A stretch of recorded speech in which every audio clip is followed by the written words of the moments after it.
Hello and welcome to another wonderful talk at the Positive Future for Health podcast. And today we have the amazing Philly J. Lay. I'm so excited that she's said yes to come on the podcast at Positive Future. And I think she is innovative. You're innovative, Philly. Oh, I'm not. I'm just a woman on a mission. On an amazing mission. And Philly has her podcast is in the top 2% of global podcasts. I mean, goodness me. I mean, how many millions of podcasts must there be? And Philly went straight there. Some kind of epiphany of drive or whatever you did, Philly. She went straight to the top. And do have a look at her podcast later because she's got the most wonderful guests on there. And not that I don't too, but yeah, No. some some of my heroes you've got in your podcast, and you're going to find out so much information and healthcare and support and guidance from Philly's world. And she also has an amazing group called the Community. So I hope you're going to be talking. Let us know. Let I guess viewers know what's all that about. But Philly, where did it all begin? Because you weren't always into natural health, were I you? wasn't indeed. No, there was nothing natural health about me. Um, but 11 and a half years ago, I had a spinal fusion and they missed my spine with the anesthetic and I nearly died. And I spent 2 years of my life in bed, addicted to opioids and alcohol as my health just spiraled out of control. So I have post-traumatic stress disorder, big time. I had chronic fatigue. I had chronic brain fog. I had autoimmune diseases popping up the whole time. I had a frozen shoulder. And then one day I noticed a very large lump in my throat. So I went to see my doctor and I hadn't been to see him for 2 years after the spinal fusion because I just didn't really leave my bed and there was nothing in me that wanted to go and see a doctor. But I was this big fat lump of a woman that looked terrible.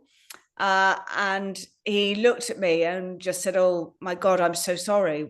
When I told him what happened, he said, "I'm so sorry."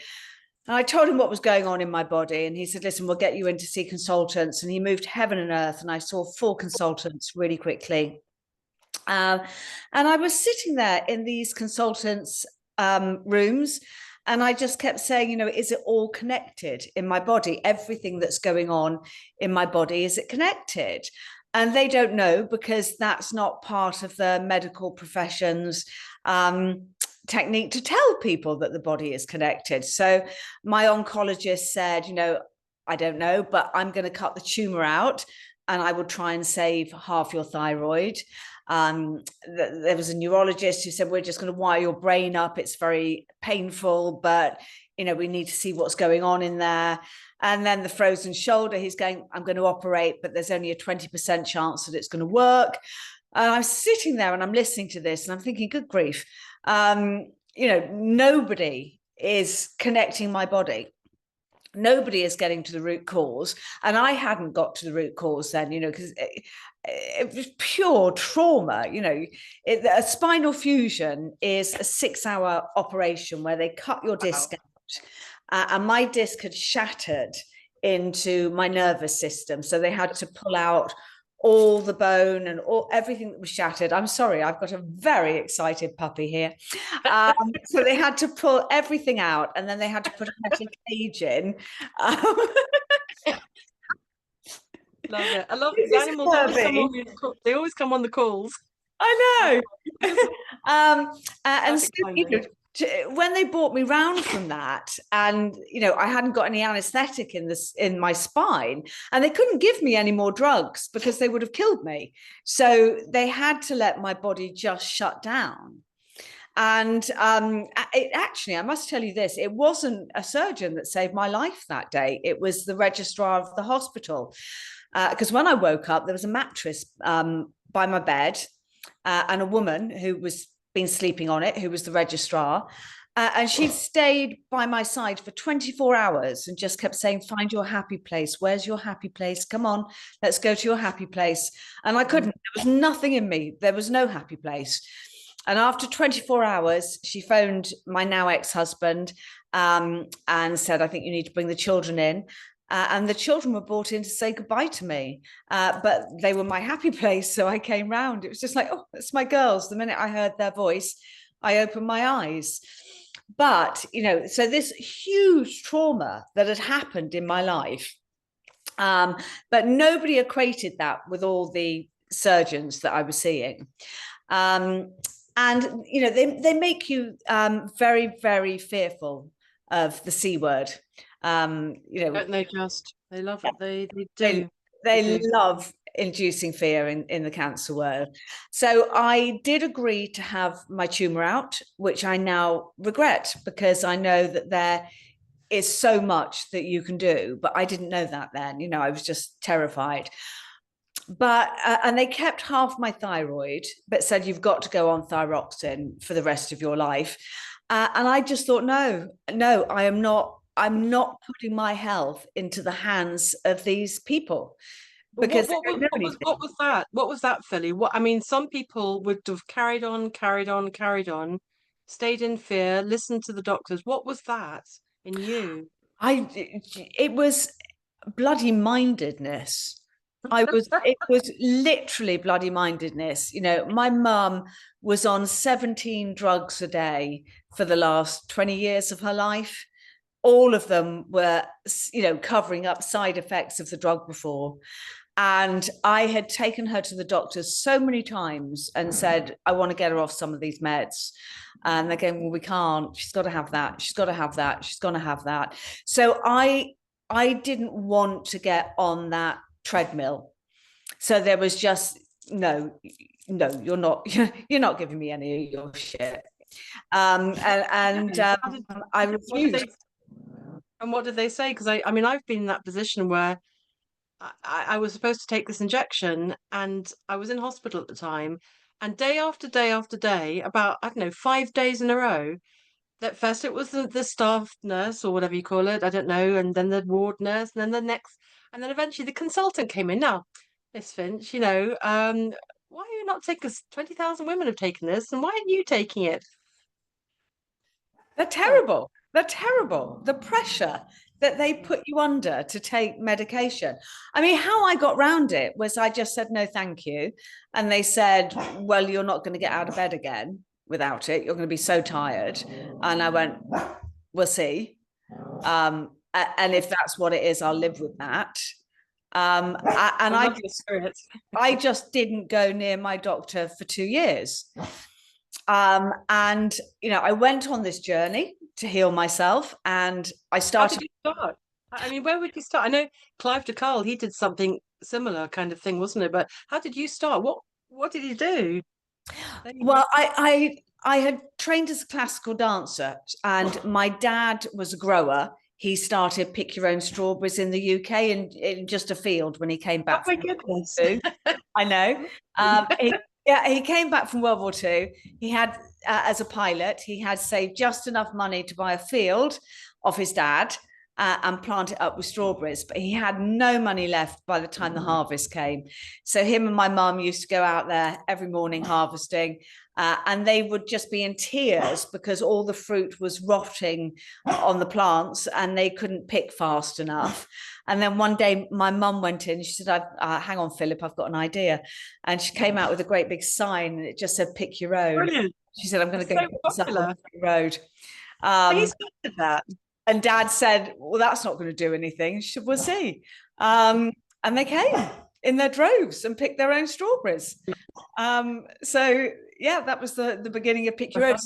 I had grown up on the land. I'd always loved my vegetables, which my mum grew. And, I had food off Dad's field as well. But, the majority of the food that was grown for our kitchen was in Mum's garden. So I kind of thought, well, I'll start with diet and nutrition because that's something that I know a bit about. And I started doing, well, to go back a little bit, the 2 years of my life that I'd spent in bed, over that period, the 4 women who kind of formed me all passed or were dying or passed. So that was my sister died of motor neurons disease. My best, a really close friend of mine died of cancer. My mum died of diabetes, which she had never had in her life. Well, 40 years earlier, she'd been pre-diabetic. And I said to her, well, we're going to have to change your diet, Mum. This is easily reversible. And I don't know how I knew that, but I knew that, you didn't have to go on medication. That was the first time I managed to pull my mum off medication. And we completely reversed her diabetes, and we cut out sugar and carbs, and I made her stuff her face with blueberries every day and antioxidants, kind of every time I turned up, like 20 packs of blueberries, and I come, right, get this down your neck, Mum. She, well, I'll eat them over the weekend. No, I'm not going till you've eaten them. You're doing the lot. So I did know a little bit. So all of that time, Mum had chosen to go into a home, and the food in the care home was truly, well, it was normal, but it's appalling. So, breakfast is toast and cereal. Lunch was meat and 2 veg, but one of the veg was potatoes, and then you might get cabbage or you might get boiled peas. And then tea was just sandwiches and cakes. And and coffee all day. And tea was even worse, Horlicks, hot chocolate, ice creams. There were bowls of sweets everywhere, and we know this stuff's addictive. So within 3 months of being in there, Mum had died of a diabetic coma. Wow. Having gone in there, a pretty healthy 90-year-old. She walked to the only supermarket, which was Waitrose in her town, and she walked on her Zimmer frame because she was 90, and she chose her fresh vegetables every day because she wanted them as fresh as she could get them. Came back, cooked her own lunch. And so when you put somebody into a situation where you're just stuffing them with carbohydrates, she was dead. She had a diabetic coma. So I had done a lot of research on the cancer, and then my best friend and soulmate Polly died of, they said cancer, but it was chemo for her, without a shadow of a doubt. And so many people see, and I hear that chemo is only about 5%. It's less. It's about 2%. You it? only need to live 5 years for them to say it's successful. Yeah, and then they say that you're successful, and if it comes back, you're not counted on that list. Yeah, you're not. And if you do an analogy of this and say, okay, if I bought a brand new car, and they said that if it lasted 5 years, that was a success rate for a car, I mean, you just wouldn't buy it. Yeah.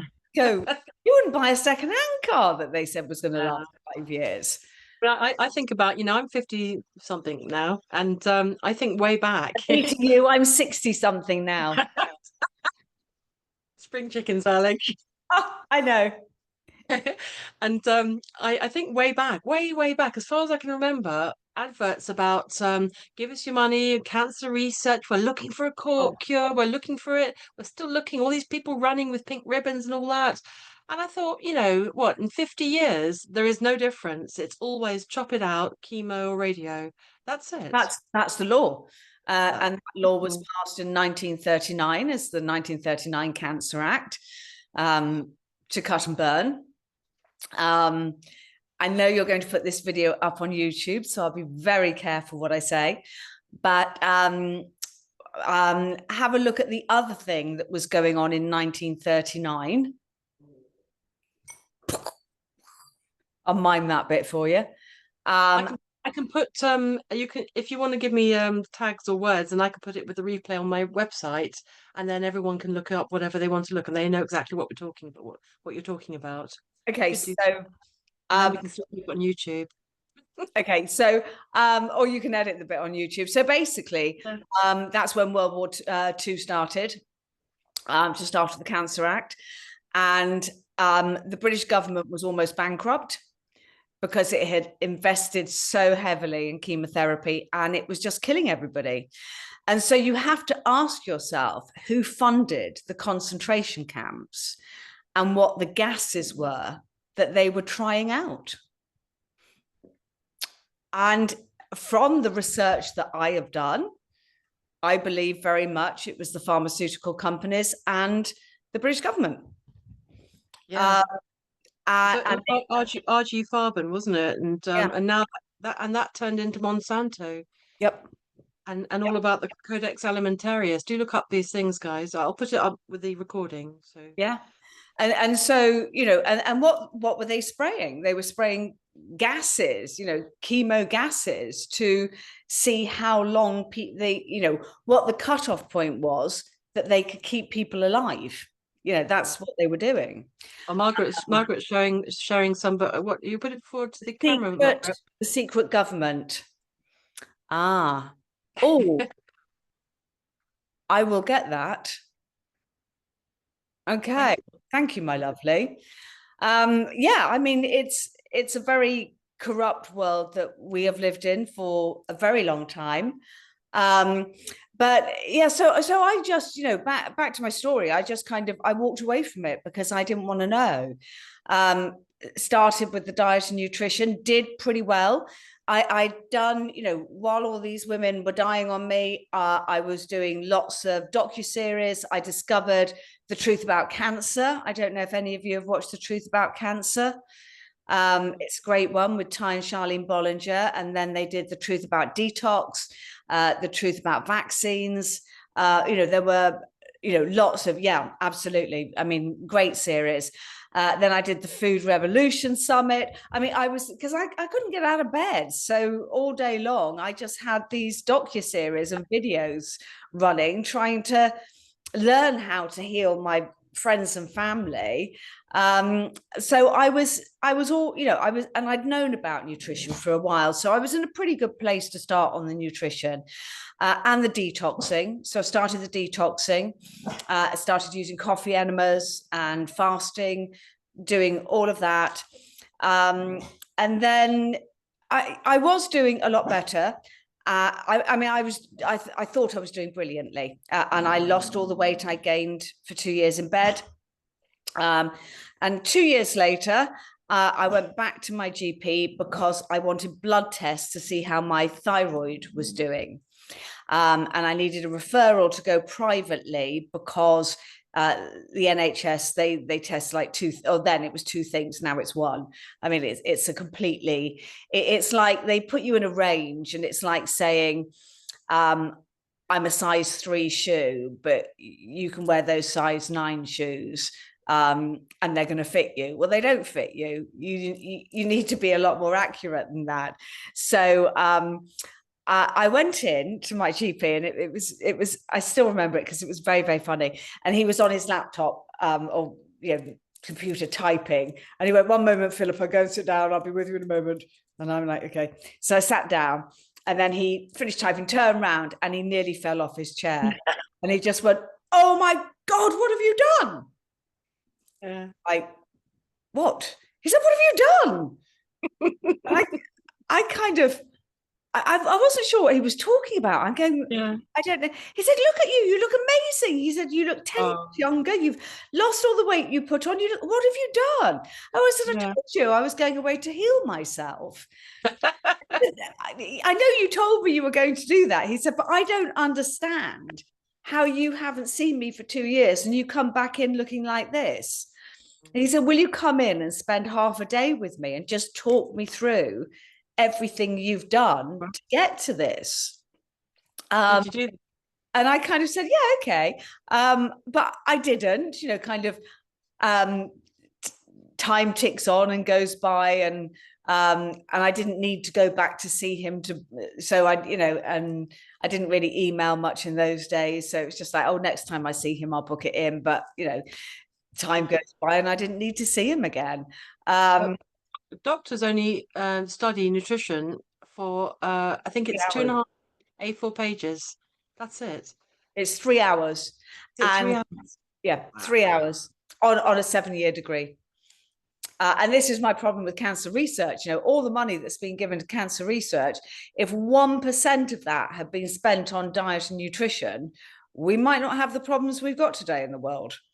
but they have no interest in finding a cure, in prevention, only a cure, because there's only money in cure. And I have Patrick Holford. Do any of you know Patrick Holford? Yeah, absolutely. I met him years ago with my when my kids were little. I was looking for a school, and I was over in Kingston in London, and he was doing a talk on vitamin C, and I think I'd bought his book already. So He I went to got go. absolutely slated for that talk on vitamin C. Oh, yeah. And then he nearly got closed down by the government on his book on vitamin D. And they said people don't need vitamin D. And now, all these years down the line, it's just like, oh, take your vitamin D. Wow. Yeah, everybody's been, people like Patrick have been saying it for years. But Patrick now works with preventing dementia and Alzheimer's. Oh, amazing. He has a great charity, Food for the Brain. I've got 2 podcasts up with him, and he's going to be at my festival this summer with Barbara O'Neill and everybody. And he's brilliant, Patrick. But on my podcast, he said that he had been to Alzheimer's prevention, all these charities to do with Alzheimer's and dementia, saying, listen, this is how we stop it. And they had just all said to him, be quiet. We have no interest in stopping it. Wow. Wow. At least he got a direct answer. But then Yeah. it's all the business, isn't it? And if you know, like you've mentioned about the war and about you've mentioned hinted at things that if you look at the history of what is medicine, what is modern medicine, what is it, how does it function, then it makes complete sense. Yeah. And Well, you all know about the Flexner report. Put your thumbs up if you know about the Flexner. Okay. So a chap called Flexner, he wasn't a doctor, he wasn't a scientist, he was actually the lawyer to the Carnegie family. And he was he was asked to go and do, the Carnegies had said to the American government, I think we should have a little look at our medical institutions, because we're hearing a lot of things that it's all quackery and snake oils. Now, don't forget, Carnegie had 5 homeopaths that looked after his family. Not 1, but 5. The Queen had her own private homeopath who was run over a couple of years before she died. So, everybody knew about the benefits of homeopathy. And yet, all these medical schools that were doing homeopathy, and they were doing, looking at herbs and all of this, they were put under investigation by Carnegie, and Flexner was sent around the country to look at them. And he came back with this scathing report going, yes, absolutely, there's no science here. It is all quackery. It is absolutely terrible. And the American government going, oh my God, what do we do? What do we do? And Carnegie goes, oh, if that's fine. Myself and the Rothschilds, we've been talking about this. We're really happy to fund your new medical institutions, and we'll get it up and proper, running properly. Gold star, science, back medicine and everything. But you can't patent nature. So they could never patent the plants. So funnily enough, they were all in the oil industry as well. So it all became petrochemical based medicines that were obviously a leftover byproduct of their oil. And they were so powerful, those families. Basically, within a generation, anybody that had wanted to continue with homeopathy or naturopaths or anything like that, they were thrown out, they were discredited. And this is what we continue to see in Western medicine today. Anybody that questions anything, like adjective in a vaccine, they are thrown out. And, that's made to look stupid. Exactly, it's the business model. I remember going on the tube one day years ago, 20 years ago or something, and there was this great big enormous poster waiting for the tube, and there was a guy with a frog on his head and a chili up his nose and brown paper and mustard on his chest, and obviously how ridiculous, are you going to do that, really? Come on now. cancer, blah blah. And it's all about it's the game plan, isn't it? With the last few years as well, it's the game plan. You're stupid if you don't follow our proper way.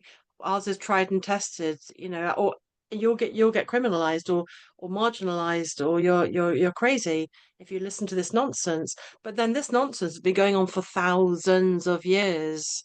It's how we function. Yeah. Thousands of Yeah. years.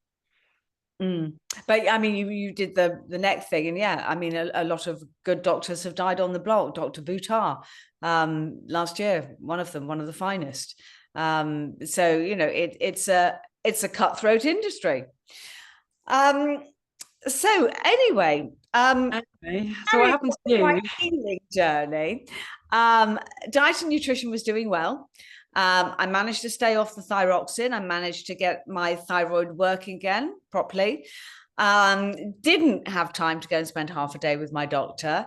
And then 2020 happened. And I was like, nah, not on my watch. So I just kind of thought, what can I do? What can I do? And I was just about to semi-retire. So I built my house. And I missed out a bit that I need to fill you in on. My marriage didn't survive my healing journey. And it's very, very difficult for people when you completely change. And I changed overnight. I mean, I gave up all sugar, including carbohydrates, alcohol, all sugar's gone from my diet, not even stevia. I was absolutely, on the bitter herbs, if you like, coffee enemas. I detoxed my home. I got rid of all the chemicals. So Danny, my ex, he'd open the bathroom door and he'd already put bleach down the toilet and sprayed air freshener and had aftershave on. And I would just be screaming at him, going, "Do you know what you're doing to me?" I mean, it was terrible. And also the food that I cooked was very different, and he didn't appreciate it. And he didn't appreciate the lack of it. He didn't appreciate, kind of, he'd bring bags of sweets in on a Saturday night for the children to watch a movie, and I'd have a heebie-jeebie fit. And it didn't survive it. And I had gone into my own separate bedroom anyway after the spinal fusion because I couldn't have anybody. I mean, my children couldn't even come and sit on the bed. It was just awful. I remember one time my baby kind of leapt on the bed to give me a kiss goodnight. And I just remember that scream, and I just remember her little face as it crumbled and she cried. And I just, I couldn't really have people near me. So, it was very different. So on my 22nd wedding anniversary, I wasn't really on social media, but I was on Facebook, but I had like 100 friends and family. And I went to do a post with a wedding photo, and I just couldn't write happy anniversary. There was nothing in me that could write it. And so I wrote, after 22, what did I write? With great sadness, after 22 years, Danny and I have decided to separate. We had a wonderful wedding, 2 beautiful daughters, but our life has gone on different paths. Your support and love would be greatly appreciated at this time. Now, that was very naughty of me, but I was so desperate. It was 3 weeks after my best friend and soulmate had died, and I was so unhappy and so desperately sad. Even though I was on my healing journey, the grief that took over me at that moment in my life was beyond anything I'd ever had. And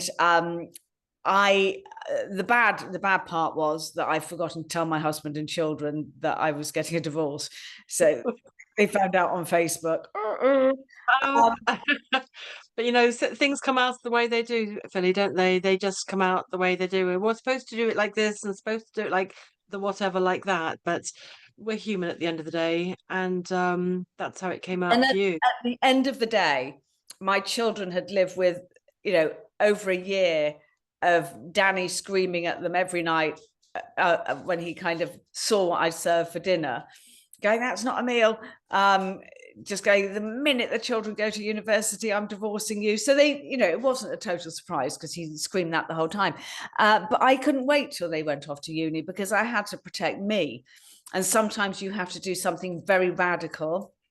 And I tried speaking to him and saying, please go, we've got to separate. And he was saying, not till the children leave school. So I had to do something very radical so that it was over. But I got contacted by a woman on Facebook that I hadn't seen since our wedding 22 years ago. Wow. Her name was Penny Kroll. And she said, I don't know if you remember me. Our friendship was a long time ago. It was actually quite short, but I remember you very well. And I remember all the fun that was around you. I'm doing a course in September and I really think you should do it. Send me your email. So I sent her my email. She sent me a link and it was something called EFT. So who knows EFT? Yes, yes. No, emotional freedom technique. Yeah. Otherwise known as tapping. Looks as mad as shit and works on absolutely everything. It is brilliant. The most brilliant technique in the world. But I'd never heard of it. And I looked at the price of the course and I thought, I'm not going to do that. And then I had a message from her going, oh, by the way, it's a gift. And when the universe gives you a gift, you take it. And I'd never even heard of the universe, it was just like, so I kind of thought, okay. So I said, I'll go. Went along, everybody's sitting there doing this. And I'm just going, what on earth are they doing? This is just crazy. This is all completely new. You'd never heard of any kind of therapy thing. Never heard of anything like this before in my life. Yeah. And I thought, I've got to. How long ago are we talking about here? What's that timeline for you? 9 years ago. Wow. So I'd never heard of medicine. I'd never heard of quantum physics. I'd never heard of the field. I'd never heard of anything then. Everything was diet and nutrition and taking vitamins and supplements and juicing. And, that was it.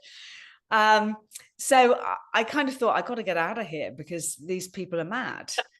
And I thought, I can't leave now because it would look incredibly rude. So I just won't come in tomorrow. I'll just send a message and go, I'm really sorry, I'm sick, or my children are sick, or something, and then, and it was 11 o'clock in the morning. And I remember it really well because we had just come back from a coffee break and everybody's tapping again. And I let out this God almighty scream because I thought I was being stabbed in my hip. I mean, it felt like somebody was just going like that with a knife. And then I thought I was having a heart attack and I fell on the floor and I'm screaming at all of them to get me an ambulance, I need an ambulance. Penny picks me up and puts me on the chair and starts tapping on me. So I'm kind of like trying to hit her off and crying and screaming and going, I need an ambulance, I need an ambulance. And she continues to tap on me.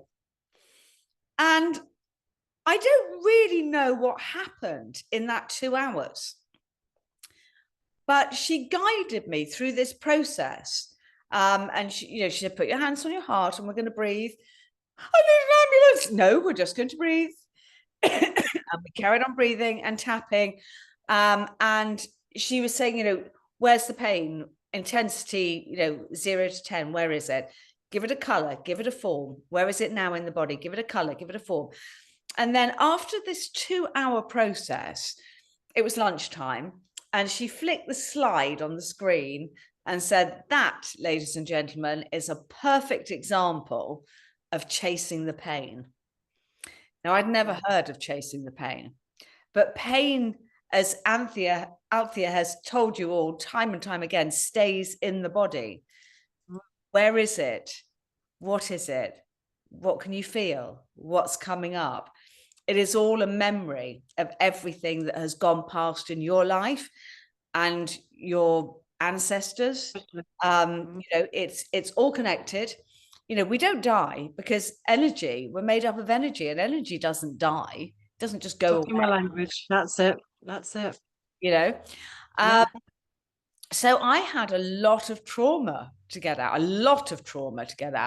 And this went on, I was taken into a private room where somebody worked with me basically for the rest of the day because I'd gone into abreaction. And the next day I couldn't wait to come back in. I'm going, what is this? This is just extraordinary. And a load of explicitives because I couldn't understand what was going on. And that was the beginning of my journey into energy medicine. Wow. And then I trained as a matrix re-imprint practitioner, where through tapping, you take your echo, shush Herbie, you take your echo out to the, which is an energetic hologram.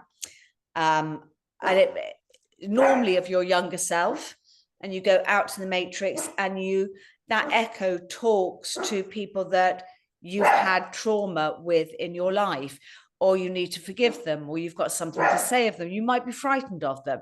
You can make them small. You can put them in a bubble, or put a glass screen between you. So this is all out in the field, and it completely revolutionized my life. Doing energy work, it was just like, wow, what is this? This? It's amazing, right? But because of course you get the effects, when you feel the changes, there's all the evidence you ever need. You don't need any scientific proof or anything. Nobody does, but it's the change it has in you, and that's clarity, isn't it? That's clear. That's definite. And once you start getting into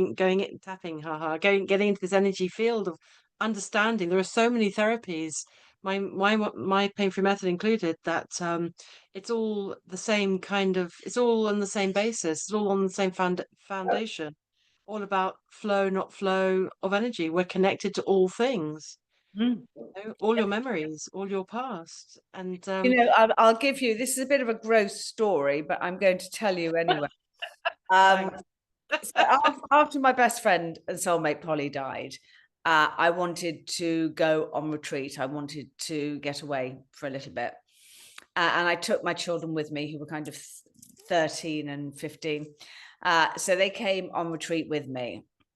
And it was the same retreat where I'd gone after the tumor, and I wanted to fast and detox and have coffee enemas, every day, and clean my body out. And we went along, and I had a coffee enema, and the woman Rose, who was doing it, said, "There's something really stuck in your body. I'd like to go to 3 hours, 3 tanks, which is the maximum I can do with you. Are you willing?" And I said, okay, all right. So I'd done an hour, so we have another 2 hours to go. And she said, but we're going to talk about something different. And now I'd had a lot of coffee enemas by that point in my life, and the water is always kind of, has feces in and is dirty for about 20 minutes, and then it runs clean after that for me. And that had been a pattern, for about the last year. So, and this had happened with the hour we'd done, 20 minutes and then clean. And she said, but what we're going to do is we're going to talk about something else. And I kind of cried and I said, I can't, I can only talk about Polly. And she said, no, you can't. What are we going to talk about? I went, I can't. She said, okay, what's your marriage like? And that's when we were really on the rocks, just before we separated. And I said, not good. And I started crying. And within minutes, the water turned black, and it stayed black. And I'm not talking dark gray. I'm not talking dark red. I'm talking about black. And it continued to run black for the whole 2 hours. After the 2 hours, she went to get my children to help carry me back to the room, get me to bed. I was on the toilet till 3 o'clock in the morning, black. And then eventually at 3 o'clock, the girls managed to get me into bed. Now, the lovely Rose, the following day was a Sunday, and it was her day off. And she said, I'm coming in at 9 o'clock to see you. And I want you in the treatment room at 9, but I'll come and get you. And she covered me in crystals, and she just said to me, you know, that was nothing to do with your marriage, don't you? And I said, well, what was it? And she said, that is a trauma that has been hidden in your body that was so dark, that's been in your body for about 25 to 30 years. So something incredibly traumatic happened to you about 25, 30 years ago. I said, yeah, my dad died very suddenly of a heart attack. And I never had time to grieve for him because I was working. I was just about to open in a play as an actress, and the show must go on. So it was just like I couldn't have any time off. Literally within 2 days of my father being buried, I was on stage in the West End doing Lion Witch in the Wardrobe. Right. So I never had a chance to grieve for Dad. And so what she said to me is the body is so incredibly clever that pain, that sickness that I felt in my gut at losing my dad had literally curled up into a little ball and kept that trauma safe out of my gut so that I could continue to survive, because the body will do everything it can for you to survive. But if it hadn't have come out, then that's when it turns into dis-ease. Yeah, absolutely. Could well have become a tumor or something else. But, you know, the body is incredibly clever at hiding what's on there. And, you know, this is why I love your work, you know, and you know, you kind of go, feel it. Where, you know, where is it? What is it? And, you know, you feel into it. What I love about the body, sorry, what I love about the body is that it never lies. I mean, I came from a childhood that was all military. You couldn't really talk about your feelings. Things happened in my childhood, and it was all just suppressed. There it is.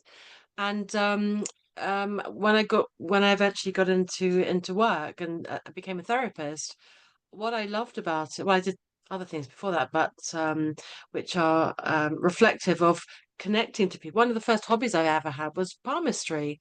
And I loved it because as a little girl, I was 13 and everybody queued up all over the place, read my hand, read my hand. But what I got out of it was that I could see them and there was no BS, there was no front.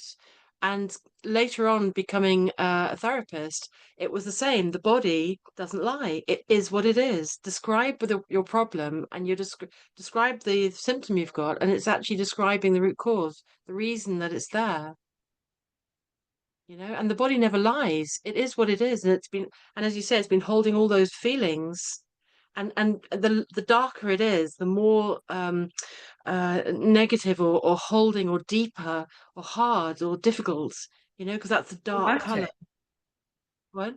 It was traumatic. Dramatic, yeah. I treated a lady who was 40 something, and she walked through the door of the clinic, and she looked like a 12-year-old girl. And I thought, I always sort of try to assess people, and I thought she got anorexia. I thought, no, something else.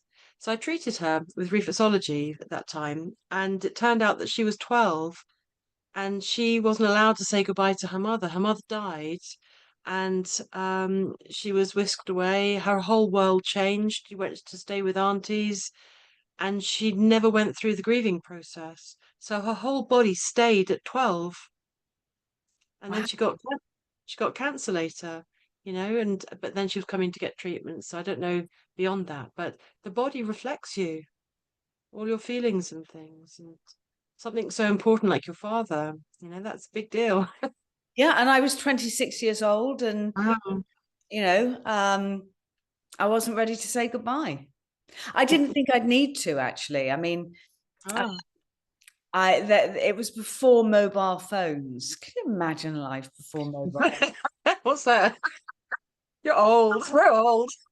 But and I just started going out with Danny, and my none of my family had his number, but one of them had one of his board games. So they phoned the name of his company, got to speak to him, and they said, you know, where's Philippa? And he's going, I don't know, but she's rehearsing Lion Witch in the Wardrobe for you know, he said the production company. So he phoned the production company and said, yeah, she's over in this is the address. There's a phone box there.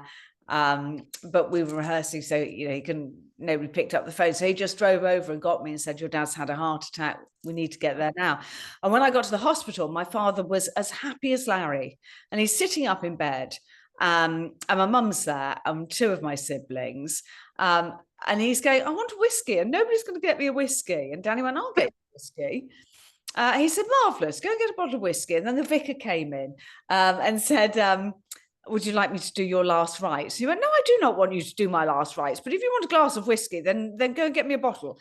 And the vicar kind of went, no. So Danny went and got whiskey and wine and some fizz.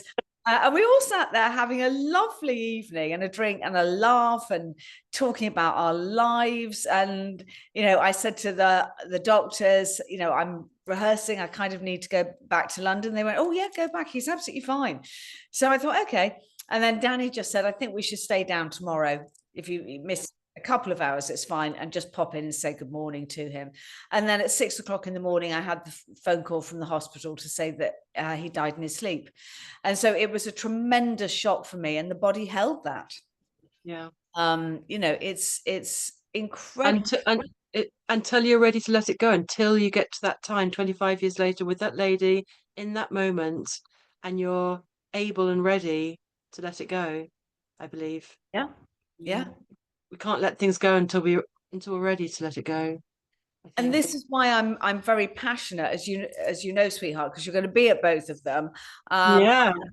Tell us about it. I'm working on health hubs at the moment.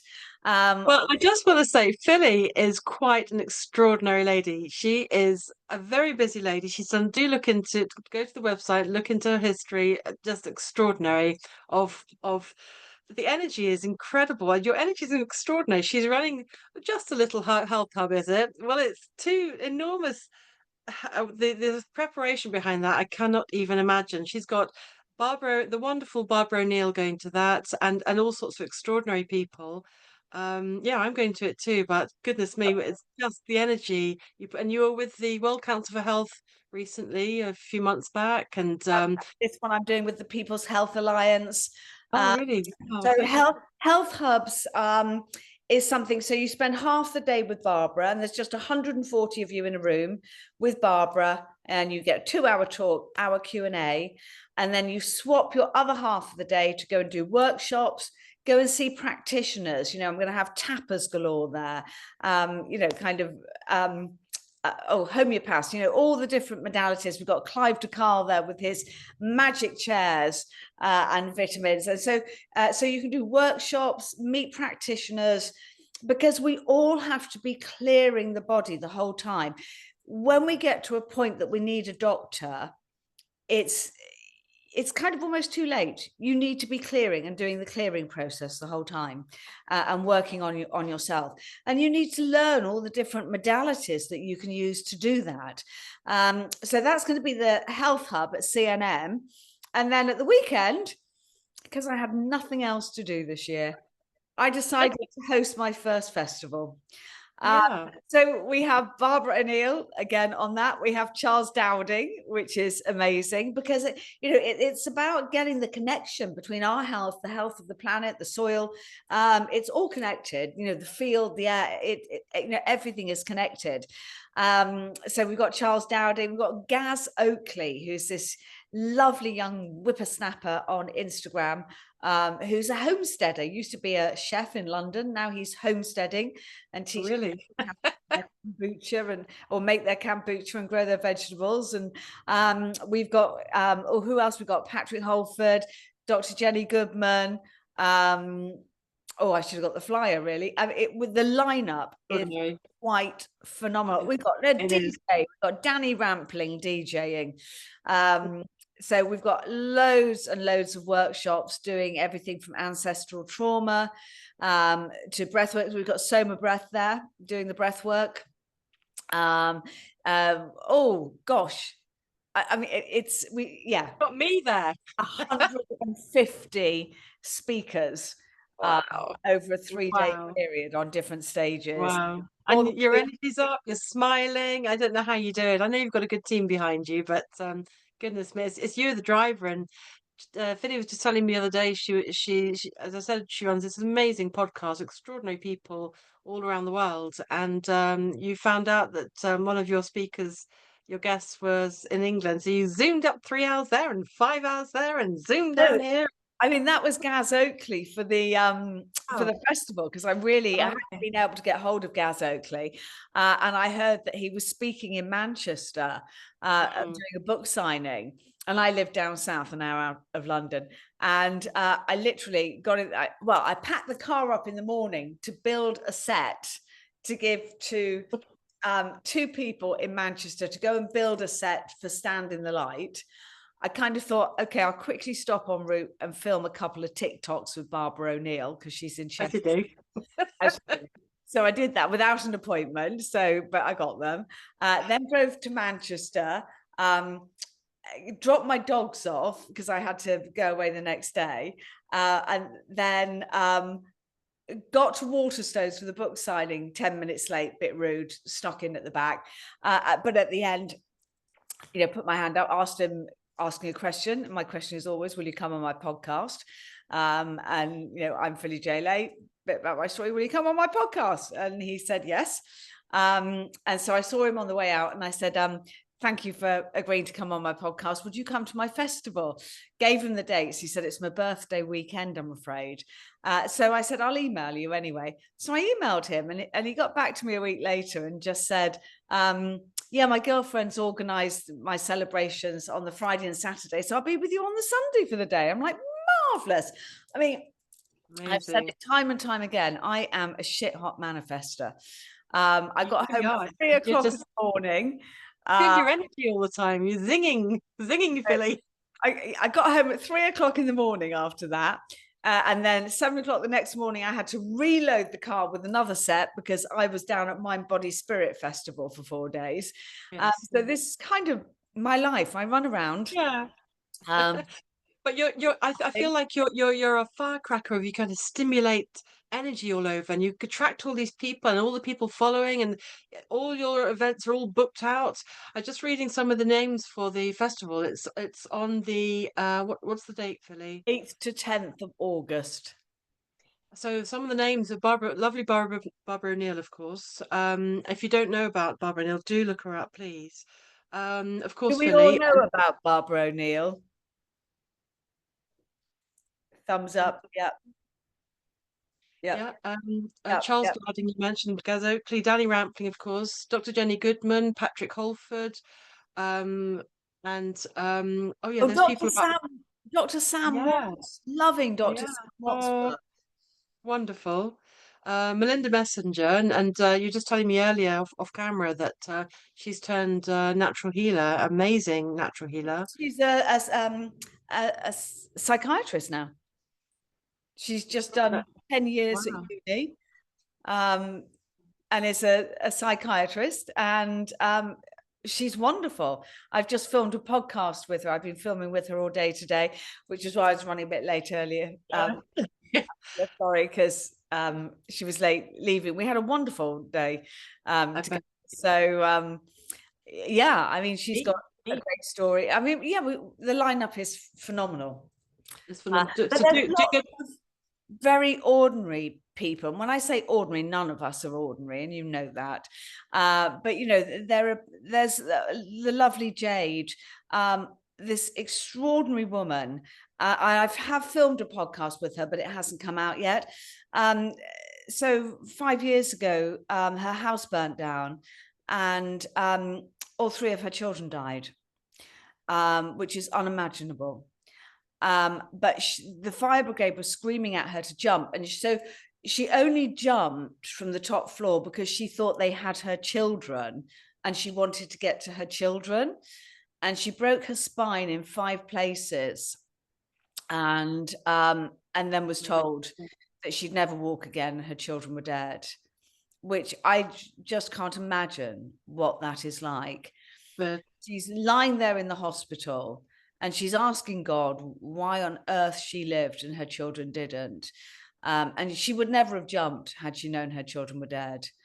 But when they said to her, you'll never walk again, she just went, you don't take my children and my whole life and tell me I'm not walking again. And they said, no, but it's impossible. And she went, no, it's not. And she, within a year, she ran a marathon. Wow. That's extraordinary. She's going to be there. So I've got lots of I've got loads of my tapper friends, my coach, Penny Kroll. I've got Andy Steele, who was a fireman, went on a huge journey through trauma. So lots of, just people like me that, we just started our healing journey and we've done okay. You've done okay, and I think you're one of those people that creates a platform for people to find out, to kind of wake people up, to kind of nudge them and say, look, this is possible. And we've just got a few minutes left. This I really am keen to let anybody to ask questions. Anybody got any questions? You want to unmute and ask Philly something before we finish? She's a busy girl. I do strongly recommend that you ask now, because you're going to be up a motorway or something. I don't know what. I do. Hello, Sunny. Hi, hello. Hello, darling. Hi, it's good to meet you. And you. I'm just wondering, I had polio as a child, and I don't know, you probably know, but the polio virus is not a natural virus. It was done to us. Yeah.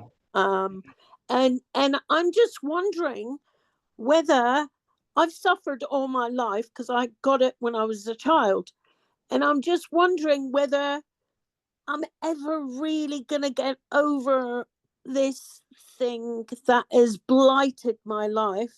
Not all my life, because throughout my whole life, it's never stopped me from doing anything.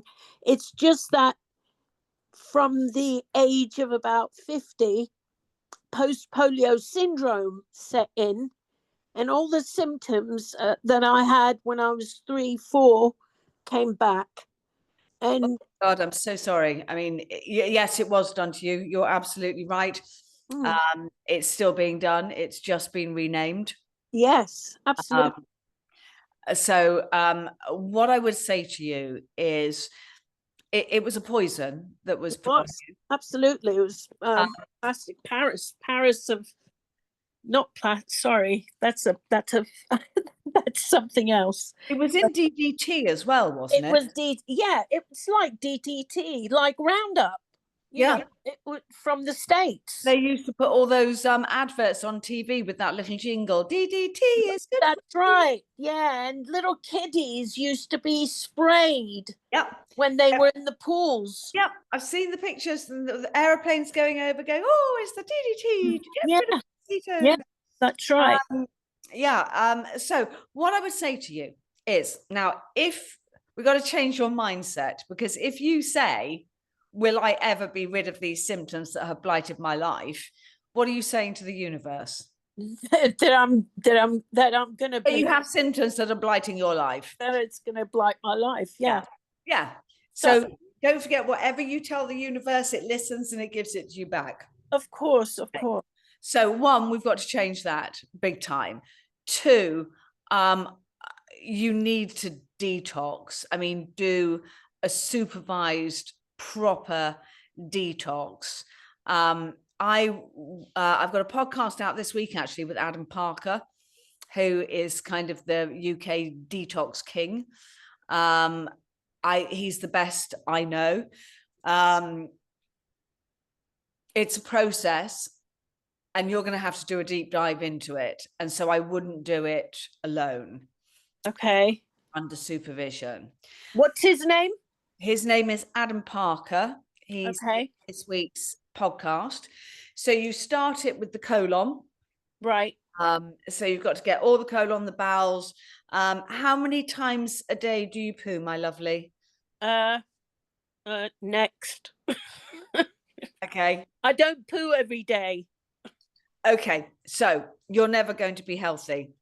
That's the first thing. Everybody has to poo every single day, and it has to be the consistency of a ripe banana.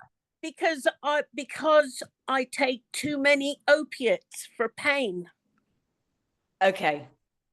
But that I'm starting with many negatives, unfortunately. Okay. Yeah, I mean, you won't on opioids. So you've got to look at the chicken and the egg situation.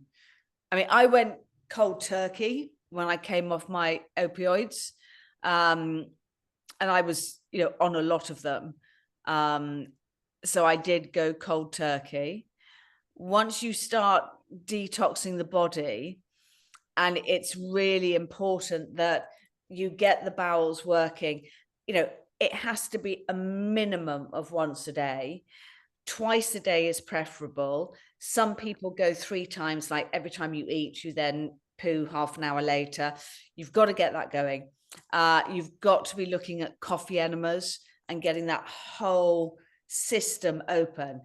Until you clean through that system, you cannot start detoxing your kidneys and your liver. Okay. Now, Yeah. your liver is working overtime, sweetheart, because you're on opioids. Yeah. So your liver, it might be quite good to do something, but you can't do it until you've sorted out the colon. But doing something like a liver flush. So I have liver flush every day. But I call it salad dressing so that I don't know I'm doing a liver flush. Well, I drink lemon water every day. I start the day with a lemon water. And it's not going to be enough. It's not going to be enough. So I do liver flush every day. Yeah, lemon isn't enough as a liver flush. So the one I do is I use, I make fire cider. Right. So that's apple cider vinegar. Yes. Put it in a jar. And in there, I have got absolute loads, it's packed, ginger, turmeric, garlic, onion, lemon, oranges, cayenne pepper, chili peppers, mustard seed. Right. Okay. Every day? Yes, I make sure. Now, you can down that as a shot every day, but it doesn't taste great. Oh, I've also got horseradish in there. So it's spicy. Oh, nice. But I put horseradish in everything, my bone broth, my gravy. It's a big healer, and I love it. It's a matter of changing your lifestyle enough to prepare, I presume, and this is for you to answer and not for me to answer, would you like to come off the opioids? Yeah, I'd love to. Okay, so you've got to prepare the body for getting off the opioids, and you've got to do that by a cleanse. So my liver cleanse is my fire cider with olive oil. So I have 1 part olive oil to 2 parts fire cider. Yeah. A lot of mustard in that, so it's feisty, and lemon juice. And that is a great liver cleanse, but you can't liver cleanse until the colon is working properly. Now, for me, the only thing that got my colon working was flaxseed, because also I had 2 years on opioids, and actually my bowels didn't work when I was younger. I used to go once a week, and I thought that was normal till I met Danny, and then he said I should see a doctor, and the doctor said no, 3 times a week would be optimum. No. So I mean, I kind of thought the Sunday Times came as this great big wad, because that was the day you went and sat on the toilet and hoped that you might have a poo, and so I really thought that's why the Sunday Times was so big. And then now the irony is I wouldn't even wipe my bottom with it. Yeah, you've got to, but you have to start with that, and then you go on to the kidneys. Kidneys, obviously, the best one is dandelion, a cracker, preferably the root, in herbal teas, and then go through, do the liver cleanse, but then you get onto the serious stuff. And you've got to cleanse the heavy metals. So you've got to get the heavy metal toxins out of your body. And then, and only then, can you do the parasites, because we all have parasites. Okay. Yeah, of course. And do you know they're not all bad? Yeah, no, they're not. No. I really believe that.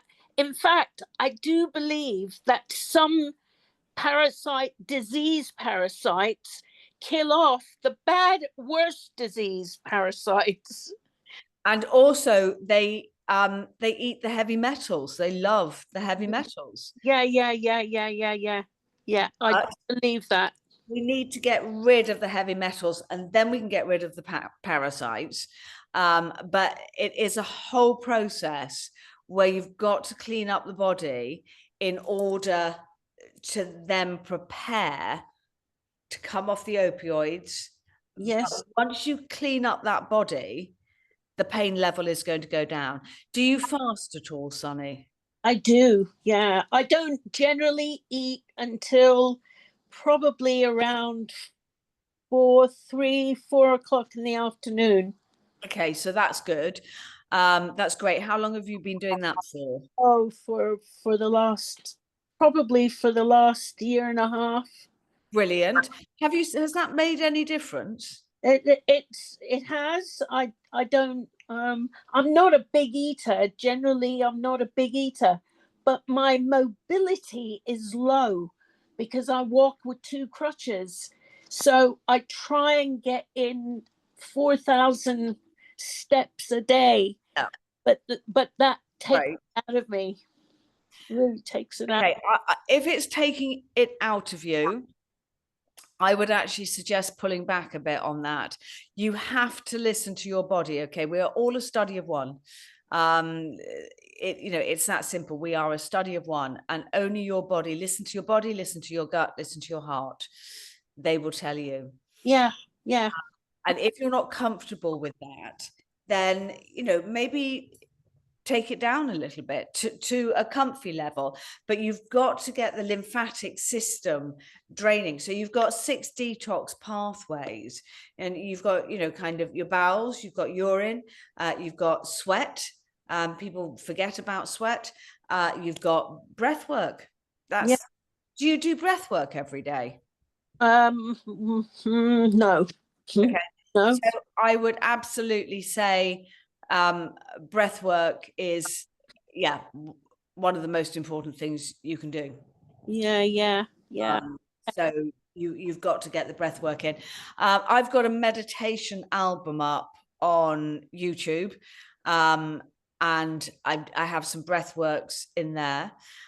If you sign up to my newsletter, I have a manifestation meditation called Walking into Your Future, and I think this would be a really good meditation for you to do. Now, you do it walking, because you don't meditate to get good at meditation. You meditate to get good at life. And just walk and just visualize your future. Yes. See what you want it to be. And if you can't walk, if it's a bad day, just lie down and visualize yourself walking. Yes. How much grounding do you do a day?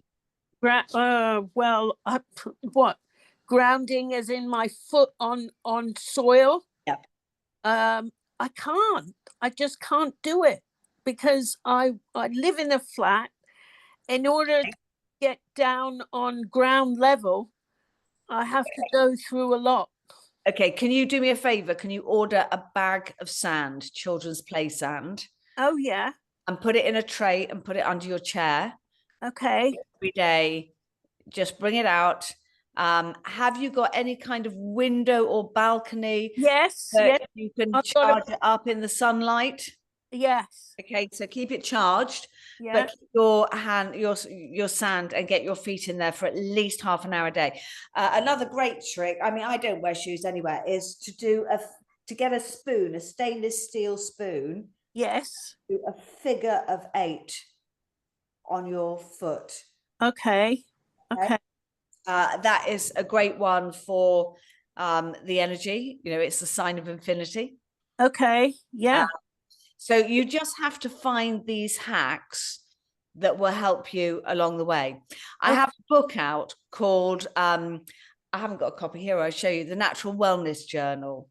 And in the Natural Wellness Journal, I wrote 56 very simple, predominantly free techniques that I used on my healing journey. it's £12.95 on Amazon. I did it absolutely the cheapest I could, because I believe everybody should have this information. And it's very simple. There's a breath work on every page. I talk about, and I'll also point you towards podcasts, TED Talks, that brilliant TED Salon talk with Dr. Gerald, oh God, what's Jerry's surname? Pollock, who discovered the 4th stage of water. I've got the photographs of Dr. Emoto's water crystals in it. So if you look at those photos. Structured water, that's another one I want to kind of tap into. There's so many things that we should be doing. And Philly, in your community, is that where people talk, or that's where they you advise, or what goes on in that's where people talk, and I hop in there and advise, and then we meet once a month on Zoom and we cover things. So 2 months ago we did detox, and I got Anne Parker to come on the community call then, but everybody is sharing information the whole time. Kind of, you've got to get your water, you're made up of water. They say it's 70%. It's not. It's about 95%. Yeah. And if you look at the works of Dr. Emoto and see how the energy is stored in water, you'll understand that when you talk to yourself negatively like that, my lovely, your body's just taking it on board. Yeah. But everything's in my book, and it's a really simple walkthrough of my healing journey. Okay. Amazing, Philly, and thank you so much for asking the question, Sunny, because we're all learning from your question and Philly's answers as well. And Philly, you've been so generous with your time, because I know you offered an hour for the talk. So thank you so much for talking Sunny through that, because I think we're all learning from you. Thank you. So my pleasure. But yeah, I mean, I don't see clients anymore, but I have my community. But Adam Parker still sees clients, and I think it's really important to detox. Oh gosh, there are 7 in the chat that I haven't seen. Sorry. So we have gone to the top of the hour. So Philly, there's so much to Philly. Go into her world, go to her website, go and join community if that feels right for you.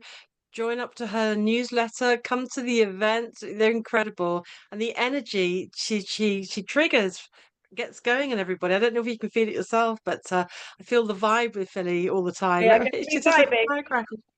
We're going to be definitely. And Margaret has just said, what about plasma treatment? It's not something I know very much about, Margaret. I'm going to be very honest, sweetheart. I'm just trying to think who I could get on the podcast to talk about. Is it something you've had, Margaret?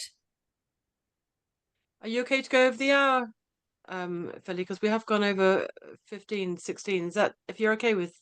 Just a quick one. It's early days. It's early days. Dr. Carl has the Tesla machines, of course. Yes.